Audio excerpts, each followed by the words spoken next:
La critique se poursuit, je suis toujours en compagnie de Muriel Joudet, critique aux Inrocks, et en ligne avec Antoine Guillot, producteur sur notre antenne de la bien connue émission Plan Large tous les samedis. Dans quelques instants, nous parlerons d'un film sorti sur Netflix aujourd'hui même, Le Blues de Ma Rainey, également un petit focus sur Jim Carrey, mais tout de suite, Hotel by the River, Hong Sang-soo. 너 너무 기특해. 야, 어떻게 그러니? 나는 남자는 태생적으로 진짜 사랑에 대해서 알 수 없는 존재라고 생각해. 다들 유치해. 죽을 때까지 유치해. 그러면 우리는 어떻게 해요? 남자들이 그런 거면. 그러니까 인간으로서 단 하나의 미덕도 찾아볼 수 없는 완전 괴물 같은 존재. 그 엄마 말씀에 따르면 딱 그래요, 그게. 저 죽어도 됩니다. 얼마든지. 두 번 있으면.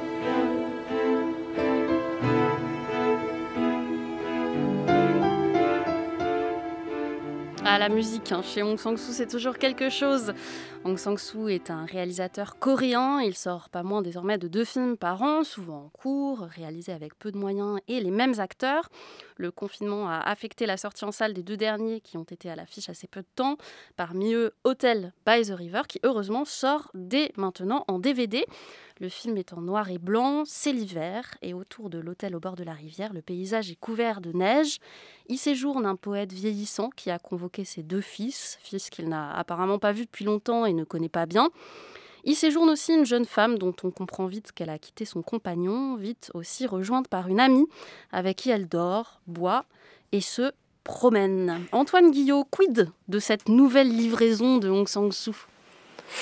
Eh bien, c'est un très beau Hong Sang-soo, un peu déroutant, peut-être encore plus déroutant que ses films précédents, alors qu'en apparence, il est beaucoup plus simple, notamment dans la structure. C'est-à-dire qu'on était habitué chez Hong Sang-soo à voir des films en 2 parties, ou parfois la deuxième partie répétait presque exactement la première, parfois même en 3 parties. Donc là, c'est beaucoup plus linéaire. Ça se passe pendant 24 heures dans cet hôtel dont vous avez parlé, mais en fait, on se rend compte assez vite qu'il y a 2 fils en parallèle qui sont tramés. C'est les 2 histoires dont vous avez parlé, mais qui sont elles-mêmes comme une répétition de l'autre sans arrêt. Il y a des sortes d'échos, il y a des rimes, et c'est pas pour rien que le personnage principal est un poète. Et on finit ce film dans un sentiment étrange d'avoir vu pas grand-chose, mais un pas grand-chose qui est très profond et très mystérieux, et dont on se dit qu'il faudrait le revoir certainement plusieurs fois en échafaudant des hypothèses pour en percer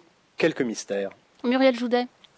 Oui, je suis tout à fait d'accord avec Antoine, ce côté, on n'a pas vu grand-chose, mais il y a quand même quelque chose. Et bon, je voulais pas faire le coup de « Ah là là, c'est un film Covid », mais je vais le faire quand même. Bah, allez-y, parce que là, en effet, il y a quand même quelque chose d'assez évident. Oui, voilà, c'est un peu un lieu commun cette année de dire ça. Mais c'est vrai que d'avoir vu le film 2 fois à 6 mois d'écart, je trouve qu'il y a une couche d'hébétude qui s'ajoute et à cette deuxième vision. Et c'est vrai que ça fait quand même écho à cette deuxième période de confinement où on voit quand même des personnages prostrés sur leur lit, qui regardent par la fenêtre, qui préfèrent dormir plutôt que vivre quelque chose. Et c'est vrai que c'était déjà en puissance dans le cinéma d'Hong Sang-soo qui s'achemine lentement mais sûrement vers une sorte de vide. J'ai l'impression qu'il se pose toujours la question de comment on peut faire du cinéma avec encore moins en termes dans le plan, encore moins dans le plan. Donc, il soustrait dans le plan. Là, il soustrait dans la narration. Et on sent presque qu'il y a un tournage qui n'a pas commencé. On dirait vraiment des acteurs confinés dans un hôtel et qui attendent que le tournage commence. Donc ça, c'est assez beau. Même lui, il disparaît complètement.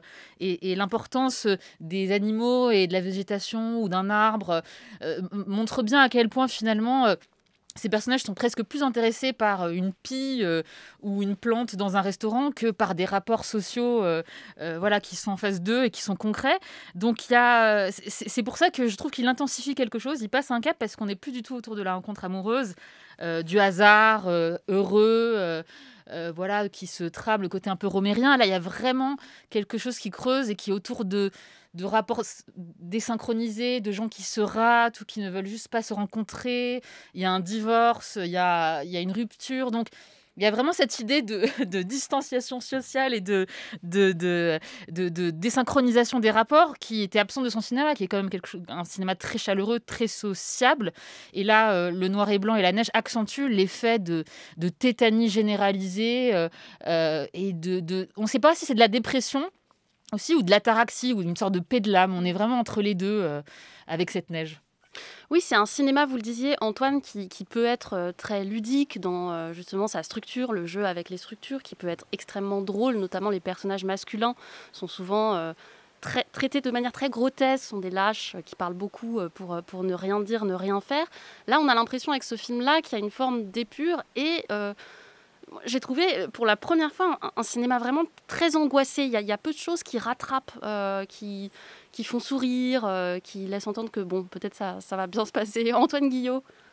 Angoissé, je n'irai pas jusque-là, mais c'est vrai qu'il y a ce sentiment de la mort qui vient, parce que la raison pour laquelle ce vieux poète a convoqué ses enfants, c'est qu'il fait des cauchemars, des cauchemars éveillés, qui lui donnent le sentiment qu'il va bientôt mourir. Alors on va pas dire la fin du film, mais c'est vrai que cette ambiance très blanche, comme ça, ce côté confiné, cet hôtel qui s'appelle Heimat, c'est-à-dire en allemand, c'est à la fois la mère patrie, mais c'est le chez-soi, c'est-à-dire c'est un retour à l'intériorité.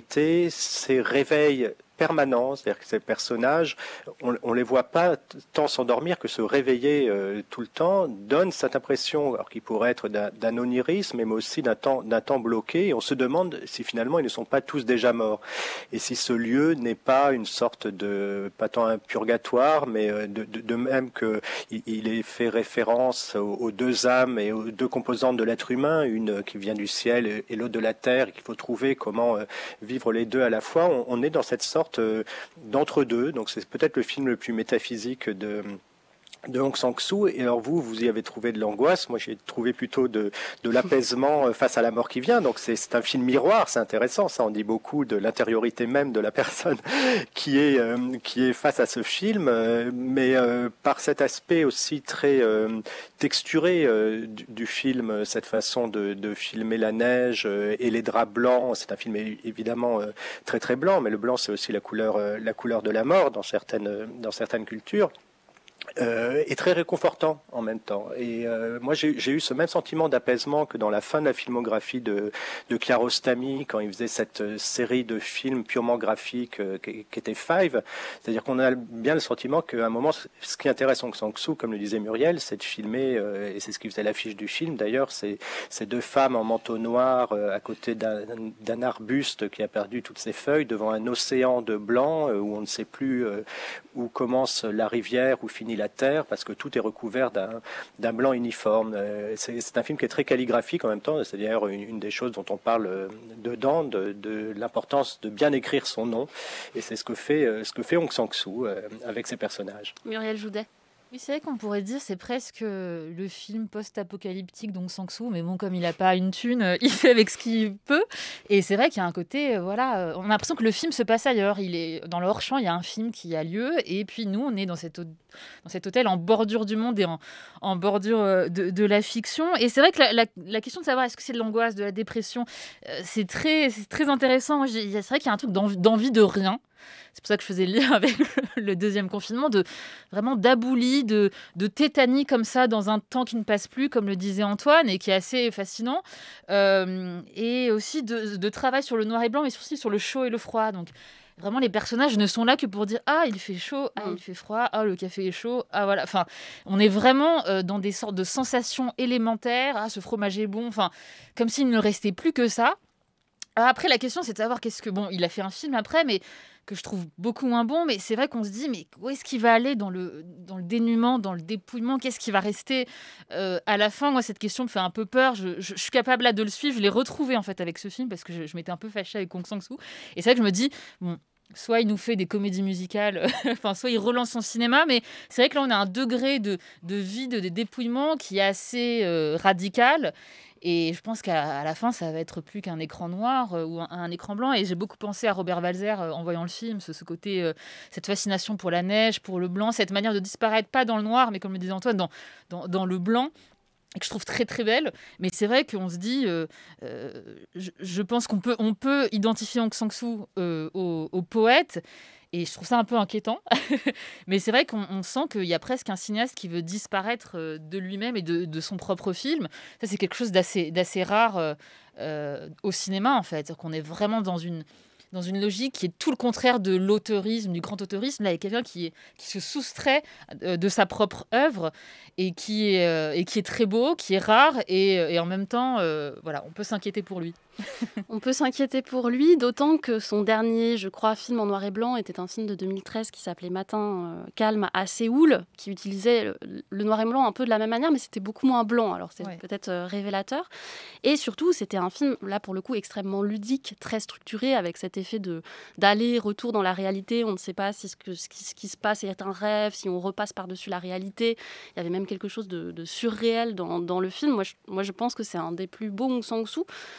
Là, je me demande où on est dans la cinématographie de Aung San Suu, ce qui me fait aussi me poser la question de ce que nous, critiques, qui le fréquentons beaucoup, on peut dire sur ce cinéma-là. Je ne sais pas ce que ça fait à quelqu'un qui ne connaît pas Aung San Suu d'aller voir, par exemple, pour la première fois, ce film-là, Hotel by the River. Et est-ce qu'on ne devrait pas un peu discriminer au bout d'un moment dans cette économie globale des films de Aung San Suu et dire, il y en a qui sont bien, il y en a qui sont pas bien, il y en a qui n'ont rien à voir les uns avec les autres. Je trouve ça étonnant, c'est un des rares réalisateurs dont on parle à chaque fois, presque par métonymie. On prend toujours une partie pour le tout. Antoine Guillot. Oui, mais il nous pousse à ça aussi, parce qu'il y a des éléments très récurrents, ne serait-ce que d'utiliser toujours la même troupe d'acteurs, alors qu'ils sont distribués de manière différente. Là, celui qui joue le vieux poète, Kidju Bang, c'était un habitué des très second rôle dans le cinéma de Aung San Suu. Là, il lui fait le cadeau de lui donner ce premier rôle, mais il y a d'autres éléments récurrents. Il y a toujours un personnage d'artiste ou de cinéaste. Et un des deux fils, d'ailleurs, est cinéaste, et c'est clairement encore un autre autoportrait d'Aung San Suu, ce cinéaste qui fait des films qui ennuient tout le monde, mais qui ne sont pas vraiment des films d'auteur, mais qui commencent à avoir un peu une reconnaissance. Voilà, ça, c'est un personnage récurrent. Les scènes de dîner très arrosées. Là, il arrive très à la fin, comme s'il nous disait oui, mais je vous rappelle, on est quand même dans un film de Aung San Suu. Donc tout ça fait une œuvre assez globale qui répète beaucoup les motifs. Alors c'est vrai que c'est compliqué de s'abstraire de ça. On peut se dire, comme disait Muriel, voilà, effectivement, il y en a qui sont moins bons, mais comme en fait aucun ne raconte une grande histoire palpitante qui pourrait se refermer sur elle-même, on a quand même ce sentiment que Aung San Suu de temps en temps se dit tiens, j'ai envie de faire un film, qu'est-ce que je vais faire comme film, j'ai pas trop d'idées, tiens, cet hôtel que je viens de visiter, je pourrais faire un film là, et peut-être qu'en faisant le film je saurais ce que je voulais dire, et puis à la fin il se rend compte qu'il a dit autre chose que ce qu'il pensait vouloir dire, et que finalement il est lui-même pas ce qu'il a voulu dire, mais c'est pas grave, parce que le cinéma n'est pas forcément là pour dire des choses, il est là pour nous ouvrir des portes, ou faire voir des choses et ressentir des choses, et ce film-là en particulier, vous parliez des critiques, se prête à des exégèses infinies. On trouve des pages et des pages d'interprétation de ce qui s'est passé, de la construction presque comme un cerveau de cet hôtel qui est très compartimenté, où les espaces ne se raccordent pas du tout, où il y a des vitres sans arrêt qui séparent l'extérieur et l'intérieur, mais à l'intérieur d'un même espace même, on peut rester pendant des heures et ne jamais réussir à se voir. Voilà, tout ça est très passionnant. Je pense pas complètement maîtrisé chez Aung San Suu, et c'est justement ce qui me plaît. C'est-à-dire que il va filmer là pendant une quinzaine de jours, il va monter quelque chose avec, qui reste un objet mystérieux jusqu'au bout, et que le fait qu'il n'élucide jamais pour nous et qu'il ne soit pas là à nous expliquer, à nous pointer ce qu'il faut comprendre de son film, en fait la grande beauté poétique. Muriel Joudet, un dernier mot? Oui, c'est vrai qu'il y a une complaisance critique, et je peux d'autant plus le dire que j'ai beaucoup participé. Le vide appelle le plein. Voilà, c'est ça. Après, mais en écoutant Antoine, j'ai une nouvelle idée sur pourquoi Aung San Suu est à ce point. Donc, merci Antoine. C'est que, en fait, je pense qu'on peut, s'il est à ce point défendu film en film, c'est que de toute façon, Aung San Suu, je pense, ne fait pas des films pour susciter l'adhésion. Il y a un côté, je ne cherche pas à faire des bons films ou des mauvais films, je fais quelque chose, je suis là, mais comme il n'est pas dans une logique auteuriste, pour moi, il n'y a pas ce truc de mes films sont plus ou moins bons, là je vais faire un chef-d'œuvre. Il n'y a pas du tout cette logique-là. Donc la critique est dans une position où elle reçoit finalement ces films. Et voilà, après il y a un problème dans les rédactions, il y a toujours quelqu'un qui aime Aung San Suu, donc on va lui donner le papier. Et c'est vrai que moi, mon rêve, ce serait de dire beaucoup de mal d'Aung San Suu, et j'espère que ça arrivera. Bah, ça arrivera forcément. En attendant, Hotel by the River de Aung San Suu est sorti en DVD chez ESC Distribution. À noter que le même éditeur sort aussi tout un coffret consacré au réalisateur. France Culture, la critique, Lucille Como. No, I did not train with the Navy SEALs. But what that might be referring to is when I did The Grinch, literally the makeup was like being buried alive every day. How long did it take? The first day was 8.5 hours. And then Brian Grazer came in, being the fix-it man, and came up with a brilliant idea, which was to hire a gentleman who is trained to teach CIA operatives how to endure torture. It was horrifying. I was just like, it's for the kids, it's for the kids, it's for the kids. Très très loin de Aung San Suu, il y a Jim Carrey, acteur formidable, on l'entendait là parler du film The Grinch, un classique de Noël, entre parenthèses. Il expliquait que pour le maquillage qui durait plus de 8 heures, il avait reçu les conseils d'un agent de la CIA spécialisé dans l'entraînement à la torture. Alors, on ne sait pas si c'est vrai, comme tout ce que dit, j'imagine, Jim Carrey. Jim Carrey, à propos duquel un ouvrage vient de paraître, Antoine Guillot, vous nous en dites quelques mots? Oui, alors c'est intéressant que vous ayez choisi cet extrait parce que ce qu'on apprend notamment en lisant cet ouvrage, c'est que chaque apparition télévisuelle de Jim Carrey fait partie en fait de l'œuvre de Jim Carrey et que derrière le masque, il y a toujours un autre masque. Alors ce livre, c'est Jim Carrey, l'Amérique démasquée d'Adrien Desnouettes, un livre très pop dans son apparence. Il est tout rose, même la tranche est rosée et c'est un livre passionnant, non seulement parce que ça nous parle de cet homme qui, rappelons-le, dans les années 90, était le roi du cacaproute, comme Adrien Desnouettes le définit, le Midas du mauvais goût, le meilleur du pire, le comique le plus outrancier, pour ne pas dire incontinent.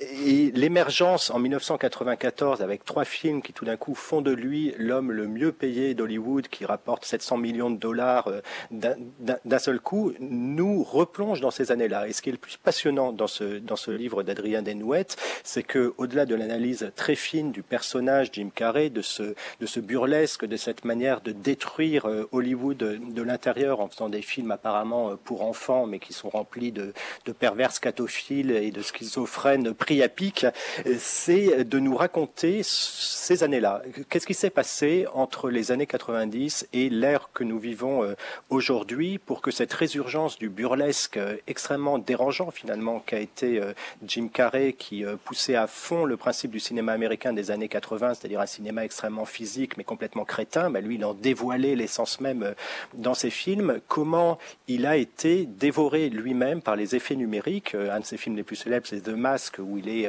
un cartoon vivant et où les effets spéciaux numériques balbutiaient. Et bien, comment à partir du début des années 2000, mais aussi avec la chute des tours en septembre 2001, ce cinéma n'a plus été possible et que nous sommes rentrés dans un cinéma puritain qui est celui de la Reine des Neiges de Disney et des Marvel, où les super-héros ont tellement d'auto-ironie qu'on ne peut même plus les parodier, et nous sommes dans ce monde aseptisé. C'est un livre passionnant.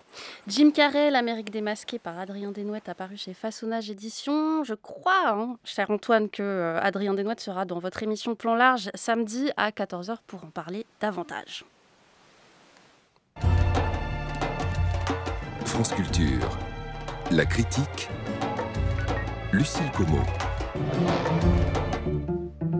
Nous poursuivons cette critique cinéma sans salle de cinéma avec un film qui sort directement sur Netflix. En l'occurrence, c'était pour lui prévu dès le départ.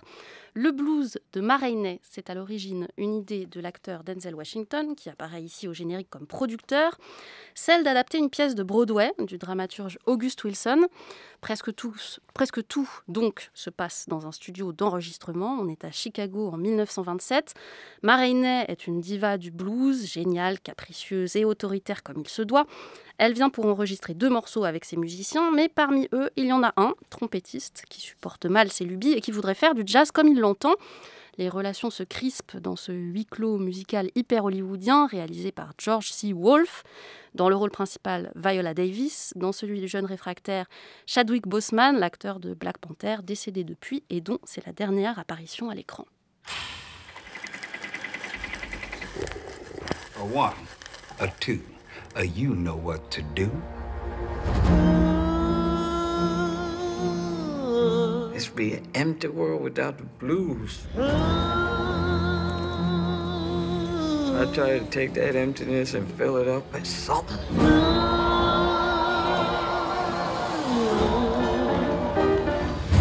But they want to call me Mother Blues. That's all right with me. It don't hurt none.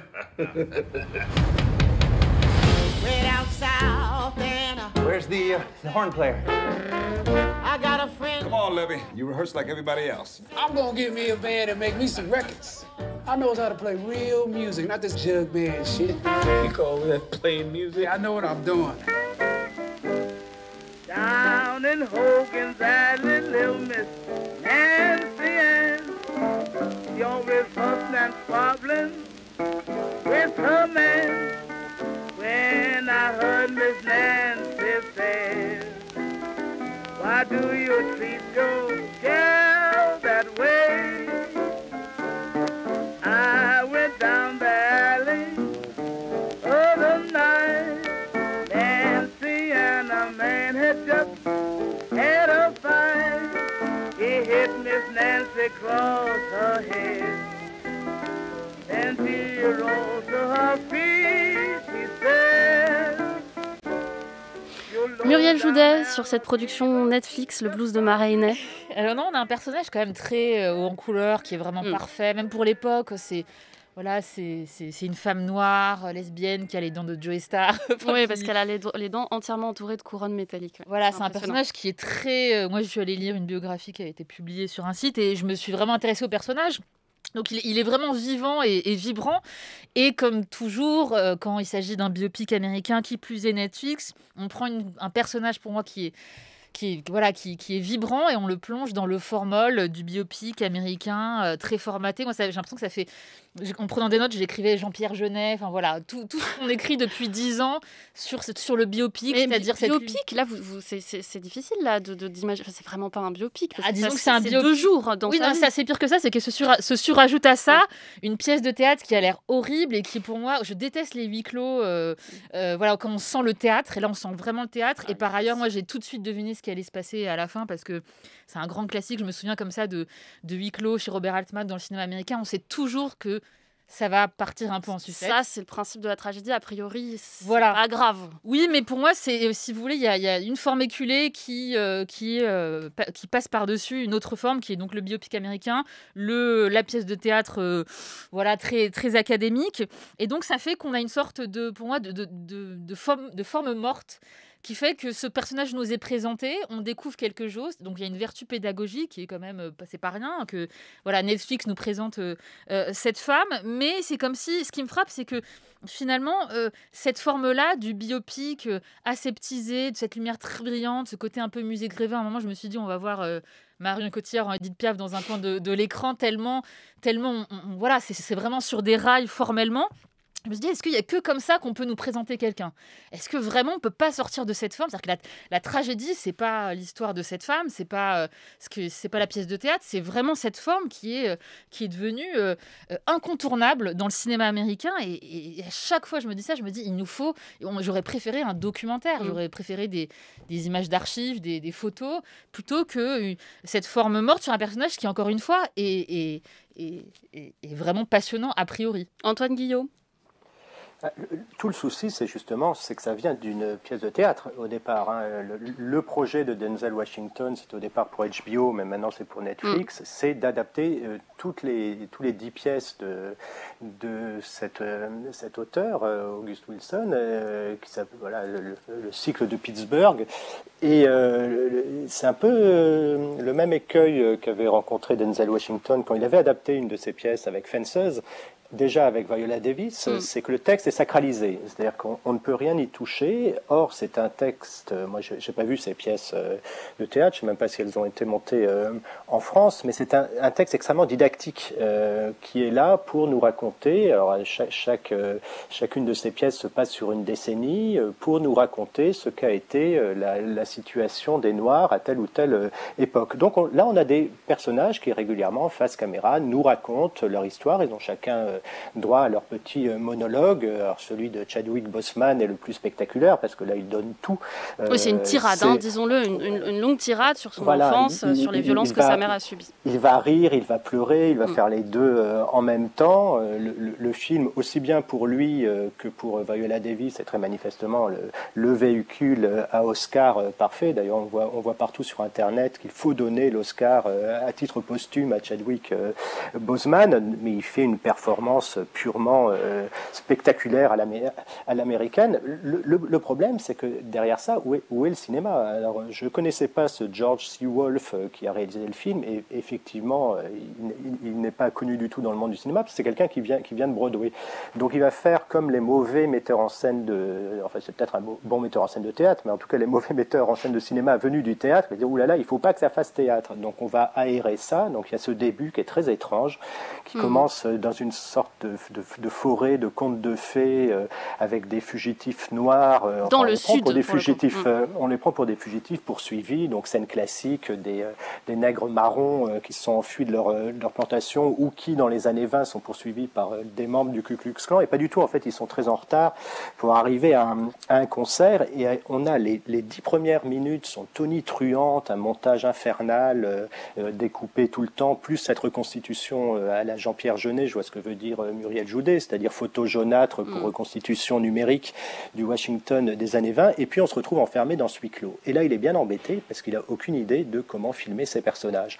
Donc on va avoir juste ces successions de tirades, cette scénographie d'une porte toujours fermée que le personnage va essayer d'ouvrir et qui évidemment ne donne sur rien, mais qu'il est complètement incapable de mettre en scène. Et puis quand on se doute que ça va mal finir, vous parlez de tragédie, le gros problème de ce film, c'est qu'il y a un blasphème, hein. Et quand il y a un blasphème dans un film, ça donne tout de suite la position du réalisateur sur la question de Dieu. C'est-à-dire, est-ce qu'il y croit ou pas? Et alors là, est-ce qu'il va être puni de son blasphème? Évidemment oui, parce qu'on est dans quelque chose d'éminemment consensuel. Le drame, c'est précisément que ce ne soit pas un biopic de Ma Rainey, parce que c'est un peu le seul personnage intéressant dedans. Elle est complètement monstrueuse. Il y a un moment, j'avais l'impression de voir Orson Welles dans La soif du mal, avec ses bajoux et cette moue de dégoût. Elle est outrageusement maquillée, elle a ses dents dont vous parlez, et surtout, c'est la personne que tout le monde déteste. C'est-à-dire que les Noirs la trouvent vulgaire, eux qui voudraient justement s'intégrer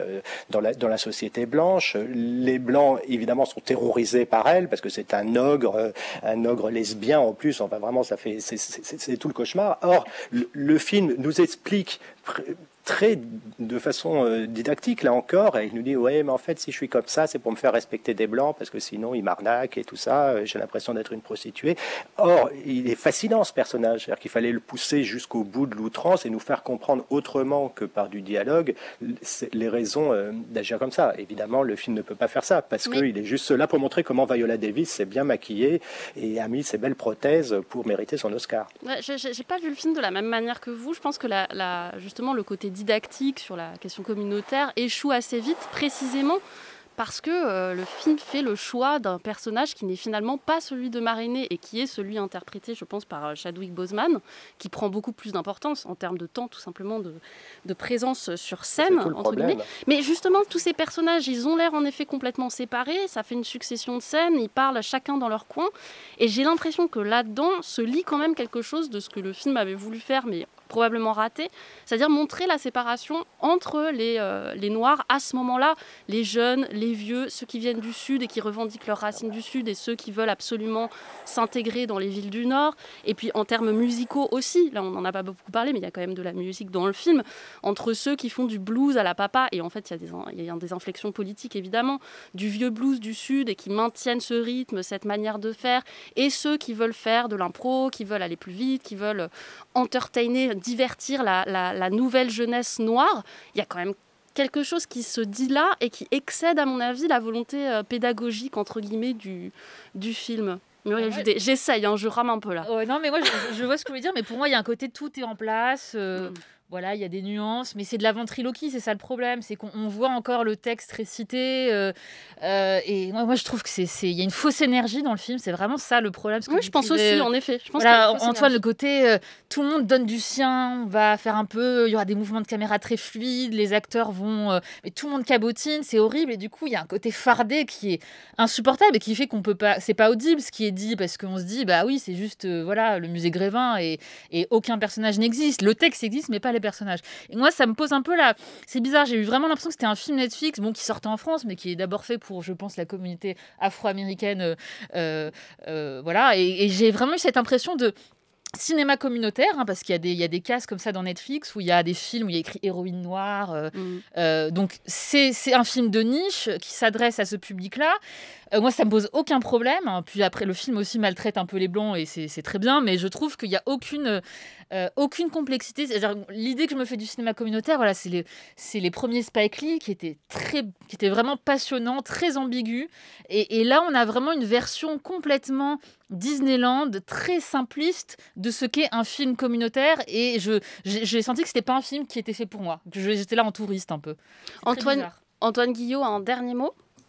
Le côté Disneyland est même assez gênant parce que ces personnages n'existent tellement pas que, se conformant à des stéréotypes du noir du Sud, c'est sans arrêt les yeux écarquillés, les grandes dents affichées, l'accent du Sud surprononcé, toutes les manières de parler, de remplacer des is par am et réciproquement, moi je suis pas sûr que ce soit un film destiné précisément à la communauté noire aux États-Unis.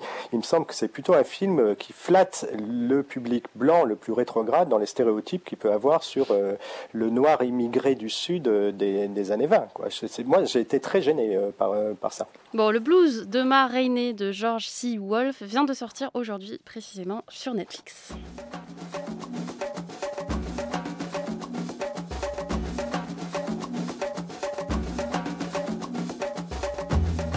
La critique, c'est fini pour aujourd'hui. Merci à vous, Muriel Joudet. Merci beaucoup, Antoine Guillot. On vous retrouve samedi, demain donc à 14h dans Plan Large sur cette même antenne. À la préparation de l'émission, c'est Aïssatou Ndoye et Boris Pinault. À la réalisation, Perret Legras. Et à la technique aujourd'hui, Jean Frédérix. Vous pouvez réécouter l'émission en vous rendant sur le site de France Culture et vous pouvez également vous abonner au podcast de la critique sur l'application Radio France.